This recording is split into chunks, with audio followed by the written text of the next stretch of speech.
Salutare fetelor, vreau astăzi să vă arăt câteva modele de bijuterii și anume coliere de acest tip ciochere 36 cm.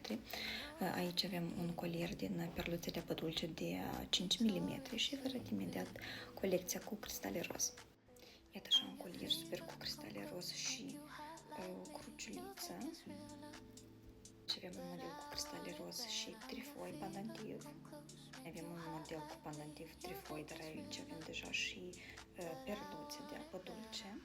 Un alt model are această inimioară, la fel din cristal roz.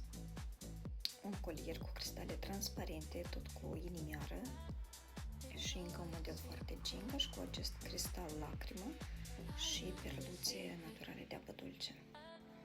Un model cu cristale transparente cameleon și mai avem un model la fel cu cristale transparente cu un astfel de pandantiv superb și cristale fațetate plus perluțe de apă dulce.